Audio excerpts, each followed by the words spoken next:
श्री स्वामी समर्थ। मी सौ स्वप्नजा चौधरी।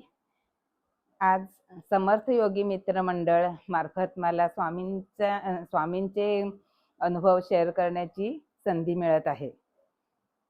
माझा अनुभव असा आहे की मी विरारहून सफाळ्याला माझ्या माहेरी जात असताना माझे मिस्टर माझ्या सोबत होते। आम्ही ट्रेनने जात होतो। माझ्या मिस्टरांना पायाचा त्रास आहे आणि संध्याकाळची वेळ होती। आमची गाडी मिस झाली आणि आम्ही जेव्हा विरारला गेलो, सफाळ्याला गेलो, तेव्हा तिथे शेअर रिक्षा बंद झाल्या होत्या। म्हणून मी मनातून खूप घाबरले, कारण मिस्टर जोडीला होते आणि मिस्टरांचा स्वभाव थोडा चिडचिडा असल्या कारणाने मी स्वामींचा धावा करायला लागले। आणि स्वामींचा धावा करत असतानाच एक दोन रिक्षावाल्यांना विचारलं की मला सफाळ्याहून माहेरी जायचं आहे चटाळ्याला। तर दोन्ही रिक्षावाल्यांनी नाही सांगितलं। मी स्वामींना अगदी मनापासून विनवणी केली आणि मागून एक रिक्षावाले आले आणि त्यांनी मला सांगितलं, ताई तुम्हाला कुठे जायचं आहे? मी म्हटलं मला चटाळ्याला जायचं आहे। आणि त्यांनी मला काही कुरकुर न करता म्हणाले बसा रिक्षात।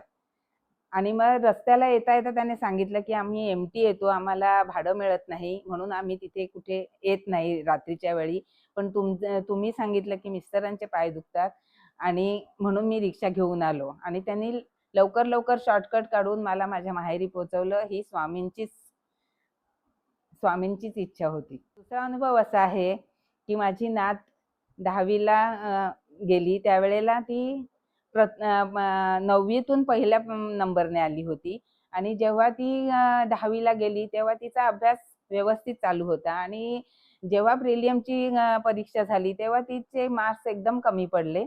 आणि ज्यावेळी शाळेमध्ये माझ्या मुलीला आणि जावयांना बोलवून घेतलं तेव्हा त्यांना खूप त्याचं टेन्शन आलं की ही इतके चांगला अभ्यास करत असताना कशी काय करत नाही। तेव्हापासून मी स्वामींचा धावा केला आणि स्वामींना हे सांगितलं की तिला व्यवस्थित अभ्यास करायची बुद्धी द्या। तिला मोबाईल फोन किंवा दुसऱ्या कुठल्या गोष्टीमध्ये तिचं चित्त विचलित होऊ देऊ नका। आणि त्यानंतर तिला रोज रोज फोन करून मी ते सांगायची। माझ्या मुलीला पण ते मी सांगितलं आणि तिचा काही असा अचानक तिच्यामध्ये बदल झाला की ती व्यवस्थित अभ्यास करू लागली आणि आता 10वीला तिने 95% काढून ती वर्गामध्ये दुसरी आलेली आहे। जय श्री स्वामी समर्थ।